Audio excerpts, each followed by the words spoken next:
Ya, dengan bismillah ya, saya sampaikan kepada seluruh rakyat Indonesia bahwa saya akan melawan. Ya, Saya akan melakukan perlawanan, saya tidak akan menerima restoratif justice atau upaya perdamaian apapun.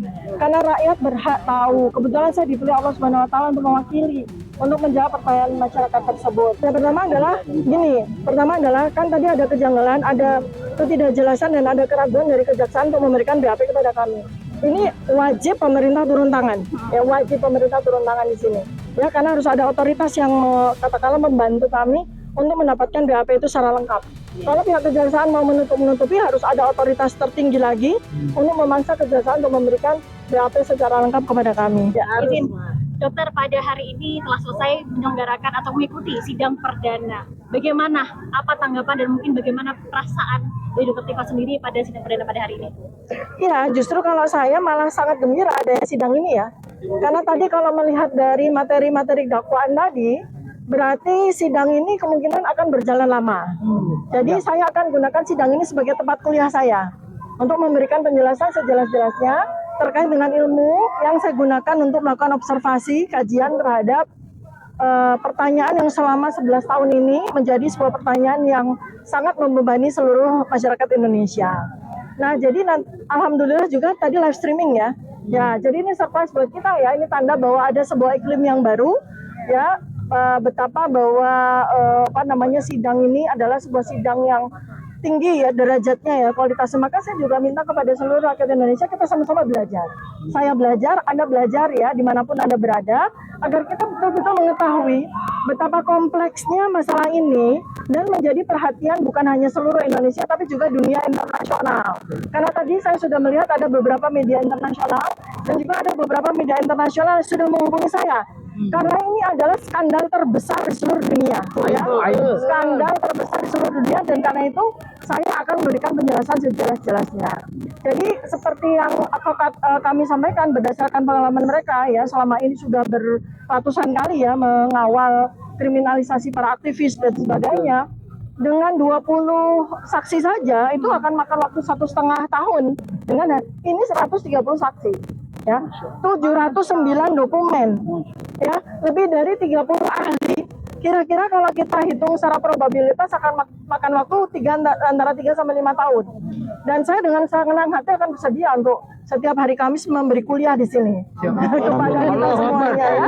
Satu demi satu nanti semua jawaban atau penjelasan saksi ya yang ada di BAP itu 1,5 meter. Nanti kita akan belajeti satu lembar demi satu lembar. Dan seluruh saksi yang ada, kemarin kita juga sudah simulasi dengan para advokat kami ya. Advokat saya, TPDT atau tim pembela Dokter Tifa ada 25 advokat ya, dan dua putri ini, dua perempuan Sri Kandi ini ya, insya Allah ya. Jadi kami sudah bersepakat bahwa kami minta diberi ruangan seluas-luasnya untuk melakukan exercise, pengkajian, pendalaman ya kepada para saksi yang hadir beserta dengan berita acara mereka masing-masing ya. Kami tidak akan melepaskan saksi sebelum kami puas ya. Kalau perlu sampai berhari-hari satu saksi akan kami layani. Maka insya Allah ya kami akan jaga stamina kami, jaga kesehatan ya. Jadi satu saksi kalau mau 3 hari ya 3 hari. Kalau mau 24 jam kali 3 hari ya kita akan jalani ya. Demikian juga harap ingat ya bahwa mereka sendiri ya pihak dari Joko Widodo maupun dari kepolisian sudah menghadirkan 709 dokumen ya. Untuk itu kami tidak perlu, kami cukup melakukan cross examination terhadap 709 dokumen. Dan dengan itu mohon maaf akan ada pihak yang sangat ketakutan. Ya, akan ada pihak yang sangat ketakutan terhadap bagaimana nanti kami akan menguliti kata demi kata, angka demi angka, tanda tangan demi tanda tangan, setiap spesifik artefak yang ada di setiap dokumen tersebut akan kami kuliti habis-habisan. Hidup Dokter Tifa. Dokter Tifa, tadi kita mengikuti jalannya sidang perdana dan kurang lebih 2 jam. Jadi kami juga menyaksikan Dokter Tifa serius sekali mencatat poin-poin dakwaan. Mungkin bisa secara general apa saja poin-poin yang dicatat oleh Dokter Tifa dalam dakwaan yang disampaikan oleh JP pada hari ini? Ini beneran kan? Yang menarik adalah besok ini kayak saya di sidang ya, besok saya sidang S3 nih, besok pagi persis ya. Ya, jadi gini, saya kan menyimak dengan seksama dari sekian puluh halaman surat dakwaan saya gitu. Intinya sebetulnya adalah mereka itu intinya adalah soal foto. Foto yang ada di benda digital yang beredar di internet selama bertahun-tahun. Bukan yang bertahun-tahun, bahkan sejak tahun 2022 ya, itu kan beredar benda digital itu yang sebagian orang mengatakan itulah ijazah Jokowi. Kan kita masih mempertanyakan, dan saya juga menggunakan kata-kata kita mempertanyakan. Nah, dari artefak benda digital yang so-called atau disebut oleh kebanyakan orang sebagai dokumen ijazah Jokowi, saya hanya menggunakan ilmu saya di dalam artefak semuanya, yaitu apa? Foto. Karena itulah domain saya, keahlian saya sebagai dokter dalam bidang anatomi morfologi. Nah, dengan penelitian yang saya lakukan 1 tahun ini sampai kemudian sudah saya presentasikan pada sidang Citizen Lawsuit di Solo ya bulan Februari 2026, saya katakan bahwa andai kata foto ini kita komparasikan dengan perhitungan probabilitas Bayesian mathematics, maka foto ini 92,37% berbeda dengan foto mantan presiden yang namanya Joko Widodo. Nah, ini adalah domain saya, jadi silakan saja nanti gunakan juga alat yang sama, metodologi yang sama, seperti itu. Jadi nggak ada hubungannya dengan fitnah, nggak ada hubungannya dengan pencemaran nama baik, ya. Saya tidak melakukan pencemaran nama baik, saya meneliti foto. Kalau yang merasa punya foto ya silakan tunjukkan kumisnya. Kalau dia merasa itu foto dia, silakan tunjukkan kacamata minus berapa.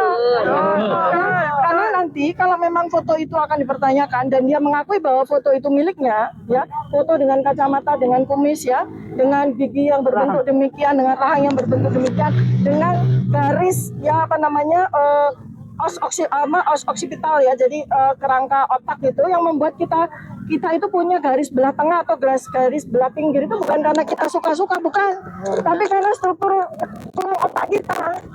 Maka kita akan lakukan pemeriksaan dengan neuroimaging untuk melihat tengkoraknya itu menghasilkan rambut itu garis belah tengah atau garis belah pinggir, ya, satu. Maka kita akan hadirkan dokter ahli bedah saraf dan kita minta untuk yang bersangkutan melakukan neuroimaging untuk membuktikan bahwa saya dulu pernah belah tengah di tahun 1985, lalu tiba-tiba sampai tua saya belah pinggir. Kita buktikan pada tulang otaknya, satu.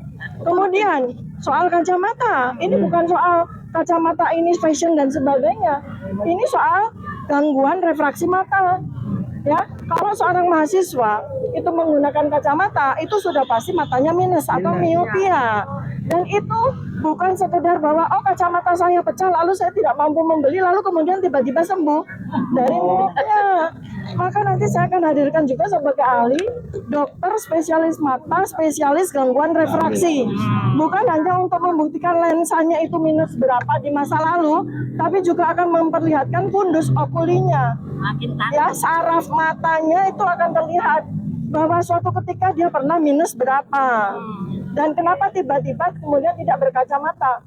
Apakah ada intervensi laser tahun berapa? Maka kita nanti akan minta medical recordnya, karena satu-satunya cara untuk bisa membuang atau menghilangkan miop atau gangguan refraksi seseorang itu satu-satunya cara dengan laser, bukan dengan cara kacamatanya pecah lalu sembuh. Ya, jadi kita akan menggunakan sebuah alat pemeriksaan canggih untuk memastikan bahwa matanya benar-benar rabun atau tidak, ya. Dan ketika kemudian sembuh, lalu kemudian sejak 2005 ketika yang bersangkutan itu menjadi wali kota, lalu menjadi gubernur, lalu menjadi presiden, sama sekali tidak pernah menggunakan kacamata. Satu-satunya cara untuk menghilangkan penggunaan kacamata itu hanya dengan laser, dengan LASIK. Nah, kita akan minta medical record. Kita akan minta metadata medical record dari rumah sakit seluruh Indonesia di mana pernah mengoperasi LASIK yang bersangkutan ini. Mantap. Ya, itu aja kalau saya domain saya itu. Nah, yang sangat ilmiah. Lalu kemudian yang menarik adalah dalam surat dakwaan itu saya tetap didakwa dengan pasal besar, ya, yang hukumannya 8 tahun sampai 12 tahun, pasal-pasal ITE. Ya, itu kan isinya adalah melakukan manipulasi terhadap dokumen digital. Sekarang pertanyaan saya, dokumen digital Jokowi mana yang saya manipulasi? Ya, dokumen digital itu iktp, kemudian m-banking, ya, jadi benda-benda digital. Kalau seseorang yang mengaku lulusan lulusan UGM tahun 1985, ijazahnya itu kertas. Ya, kecuali kalau dia lulus tahun 2025 ke atas, baru dia punya ijazah E yang bisa dimanipulasi secara digital. Jadi di mana kami punya benda digital atau dokumen digital ijazah milik Jokowi yang kami manipulasi. Jadi pasal itu sama sekali tidak relevan dan saya tidak bertanggung jawab ketika itu ditimpakan kepada saya. Ternyata pada surat dakwaan itu yang membuat pihak kejaksaan itu melakukan dakwaan atas pasal 3235 itu adalah lisan saya, coba. Pernyataan lisan saya di sebuah acara TV-nya Anda. Dan itu saya bicarakan secara lisan definitif. Di surat dakwaan itu ditulis bahwa pernyataan lisan dari terdakwa. Pernyataan lisan kok pasalnya jadi 3235 itu ceritanya bagaimana? Sangat-sangat janggal. Yang terakhir ya. Ketika terakhir ya, kemudian kami meminta hak kami yang sudah kami minta sejak seminggu yang lalu ketika ditetapkan jadwal sidang ini ya, jadwal sidang ini minggu yang lalu kami diberikan surat panggilan sebagai tersangka. Saya bukan terdakwa ya, saya tersangka. Itu saya punya hak, untuk para advokat saya juga punya hak untuk menerima seluruh BAP yang bermeter-meter itu. Secara lengkap, yang halaman lagi ya, meter. Bermeter-meter sampai di bawah 5 orang kayak bawa jenazah gitu. Nah itu harus kami terima secara utuh. Nah Senin yang lalu, ini hari kapan ya? Ya. Berarti Selasa, advokat kami hanya menerima segini. Advokat kami itu hanya menerima segini, nggak lebih dari 1/4, kurang dari 1/4. Jadi apa yang disembunyikan sama mereka? Apa yang ditakuti sama mereka terhadap BAP yang setahun? BAP itu setahun loh ya, dikumpulkan dari semua saksi, semua ahli, semua barang bukti dan sebagainya, itu kan hak kami. Tapi tidak mendapatkan. Ya artinya mendapatkan. Ya tadi majelis hakim menanyakan kepada kejaksaan kapan akan diberikan, tapi mereka begitu. Ya lalu jadi kan ini pertanyaan, dan silakan ya, ini live streaming ya. Nanti perhatikan pada chapter terakhir ya, pada menit-menit terakhir ketika kejaksaan seakan-akan keberatan dan sampai kemudian mempertanyakan pasal di dalam KUHP, sehingga advokat kami tanya, ini majelis ini akan menggunakan KUHP atau sengaja untuk melanggar KUHP? Kalau memang kita tegakkan hukum, maka kita gunakan KUHP. KUHP itu ya, mengatur bahwa advokat saya mempunyai kesetaraan yang sama dengan jaksa maupun hakim, yaitu menerima semua berkas acara BAP secara lengkap beserta dengan daftar barang bukti. Ya, itu ya. Nah, spill sedikit ya. Oke, boleh. Apa yang pada saat saya dipanggil oleh kejaksaan, dilimpahkan serah terima, ada beberapa sampel barang bukti yang diberikan kepada saya. Yang mengherankan ini, supaya saya spill sama mereka kebingungan. Dan biarin aja kalau mau menyiapkan ya, supaya kita jelas. Salah satu sampel yang membuat saya dan Mas Roy itu kebingungan adalah barang bukti ijazah itu semua fotokopi. Jadi baik ijazah SD, SMP, SMA, sarjana itu semua fotokopi. Khusus Jokowi. Iya, khusus untuk Joko Widodo. Sedangkan ada barang bukti lain seperti teman-teman SMA-nya semua asli. Aneh kan? Nah, sekarang pertanyaan saya adalah, bisa nggak fotokopi itu menjadi barang bukti? Bisa, kalau tidak ada aslinya. Sekarang pertanyaannya, ada nggak aslinya? Saya yakin tidak ada. Karena sidang KIP ya, yang dokter ya, ilmu intelektual publik seperti saya, Pak Dr. Bonato Silalai dan Bu Dr. Leonie Lydia sudah memberikan pernyataan bahwa UGM pun ketika melakukan legalisir terhadap fotokopi ijazah Joko Widodo untuk dipakai tahun 2025, tahun 2005, tahun 2010, tahun 2012 gubernur, 2014, mereka hanya menerima fotokopi. Ulang dok. Mereka itu hanya menerima fotokopi dan mereka diminta untuk melakukan legalisir. Padahal sebagai mahasiswa UGM, saya juga mahasiswa UGM, teman-teman semua juga, ya semua juga alumni dari universitas masing-masing. Kita itu kalau minta legalisir, kita harus wajib bawa aslinya. Jadi UGM pun itu juga tidak pernah menyatakan bahwa mereka itu melihat ya ijazah asli. Ya, nah, kemudian ada yang di underline juga ya Mbak, itu tentang pernyataan UGM. Dalam hal ini adalah pernyataan Wakil Rektor Ibu Profesor Uning Udasmara di tanggal 16 April 2025 itu digunakan sebagai salah satu barang bukti, alat bukti ya. Demikian juga dengan rektornya sendiri, Profesor Ova Emilia.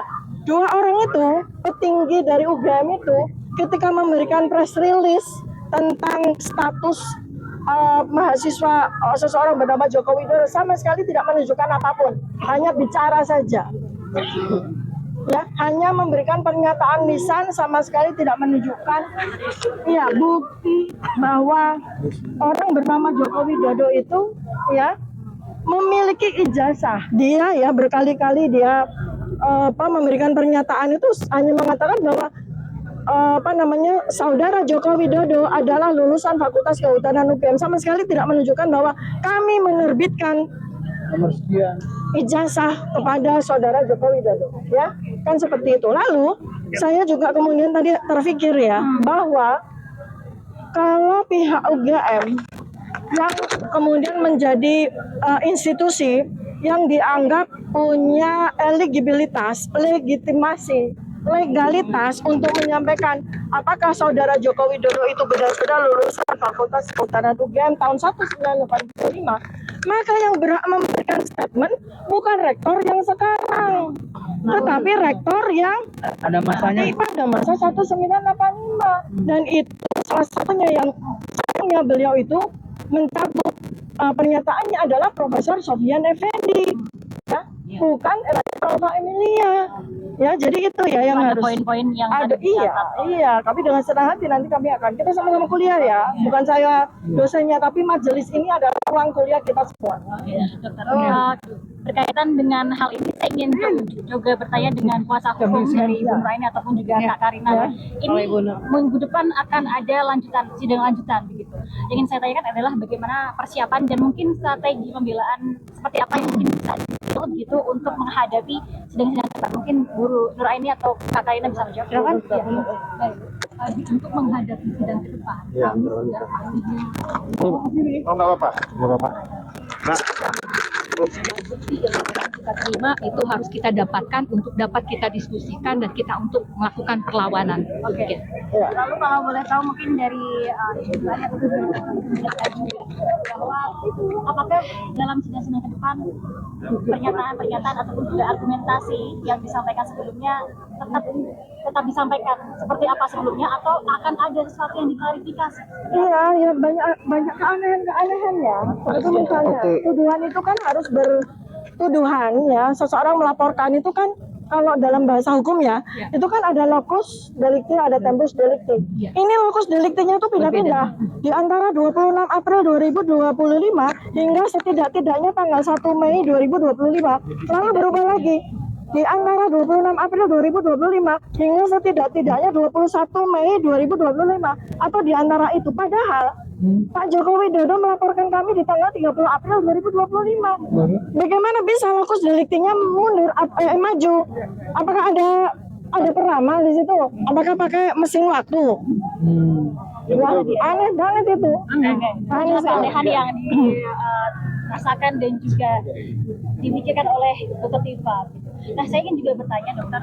Yang sangat tertantang ya. Iya, Karena ada kejanggalan-kejanggalan kita tertantang belajar memutuskan Sesuai dengan bersama. poin-poin yang tadi disampaikan oleh Dr. Tifa, beberapa poin dakwaan yang tidak sesuai, kegagalan begitu. Dr. Tifa sebelumnya sempat menyatakan bahwa optimis bahwa untuk persidangan ini akan berjalan sesuai dengan mungkin yang ekspektasi dari tim Dr. Tifa sendiri. Setelah dakwaan ini seperti apa? Apakah masih sama? Yang pertama adalah kan tadi ada kejanggalan, ada ketidakjelasan dan ada keraguan dari kejaksaan untuk memberikan BAP kepada kami. ini wajib pemerintah turun tangan. Ya, wajib pemerintah turun tangan di sini. Ya, karena harus ada otoritas yang katakanlah membantu kami untuk mendapatkan BAP itu secara lengkap. Kalau pihak kejaksaan mau menutupi, harus ada otoritas tertinggi lagi untuk memaksa kejaksaan untuk memberikan BAP secara lengkap kepada kami. Ya, itu kami mohon di sini ya, pemerintah Republik Indonesia mohon bantuannya ya, karena kami tadi mendapatkan sebuah perlakuan yang tidak sewajarnya secara hukum. Ya, terjadi diskriminasi di mana ada 3 komponen ya pada penegakan hukum itu, ada hakim, ada advokat, ada jaksa. Tetapi advokat kami tidak menerima berkas yang sama, BAP yang sama seperti yang sudah diterima oleh hakim maupun oleh jaksa. Diskriminasi itu dan tidak boleh terjadi. Ya. Ini sempat menanyakan berkaitan dengan adanya posibilitas ataupun juga kemungkinan Dr. Diva mengajukan RJ. Iya. Oh ya. Seperti apa ini mungkin? Ya, tadi pada sesi terakhir ya, majelis hakim bertanya kepada saya, apakah saya memahami dakwaan? Ya, secara bahasa ya saya memahami karena itu pakai bahasa Indonesia bukan pakai bahasa planet. Secara bahasa saya memahami, tetapi secara substansi hukum tentu saja saya membutuhkan konsultasi kepakaran dari para ahli hukum saya, para advokat saya, itu seperti itu. Lalu kemudian pertanyaan berikutnya, ini terakhir ya, terakhir boleh? Oh ya. Ya, jadi saya tadi ditanya apa tanggapan dari terdakwa ya, saya katakan saya tidak menerima restoratif justice. Ini belum terima. Mantap. Dan saya akan terus melakukan perlawanan. Ya, dan saya tidak akan menerima plea bargain. Saya tidak menerima perdamaian apapun. Kita akan terus melawan. Ayo Indonesia, ayo kita Ini belum lawan. terima. Adil Jokowi. Dari Solo tetap mendukung. Oh, dari Solo. Berkaitan dengan sidang pada hari ini perdana dan mendengar dakwaan tadi kalau dari ada advokatnya. pengacara dan Dr. Diva selalu mendampingi, apa yang ingin disampaikan Pak? Jadi begini, berkali-kali saya katakan, jika sudah masuk persidangan, berkas itu harus dipunyai oleh semuanya. Jadi bagaimana kita bisa berdiskusi, berdialog kalau kami yang dikasih separuh, di sana penuh, kami kan nggak tahu apa yang terjadi. Itu ketentuan di KUHP itu, begitu diserahkan, itu yang dipunyai oleh jaksa, dipunyai oleh hakim dan advokat itu harus sama. Jadi kita buka belajarnya itu bersama gitu loh. Guru juga tahu. Ini kan tidak. Makanya saya bertanya ada apa? Big question mark. Apa yang disembunyikan? Apalagi barang bukti dan sebagainya. 709 itu kreatif problem. Karena 709 surat itu seharusnya penyitaan itu adalah hasil dari tindak pidana. Apakah 709 yang dikumpulkan itu hasil tindak pidana? Sebenarnya pisau ya, pisau dipakai orang menikam. Ya pisau ini, bukan pisau di pasar dikumpulin, pisau di situ. Itu harus dipertanggungjawabkan. Nggak apa-apa. Ya, gitu. Ya, santai aja. Ya, saya baca di belakang. Ya. Sebelum mengakhiri Ya, nanti, Bu. berkaitan dengan persiapan sidang minggu depan, ini ada seminggu lagi seperti apa? Ya, dengan bismillah ya, saya sampaikan kepada seluruh rakyat Indonesia bahwa saya akan melawan. Siap. Ya, dan saya akan melakukan perlawanan, saya tidak akan menerima restoratif justice atau upaya perdamaian apapun. Karena rakyat berhak tahu. Kebetulan saya dipilih Allah Subhanahu wa taala untuk mewakili, untuk menjawab pertanyaan masyarakat tersebut. Maka saya tidak ingin mengkhianati rakyat dengan pengecut meminta restoratif justice. Tidak. Ya, insya Allah mohon doanya semuanya. Semangat Dr. Diva. Tadi mana nih?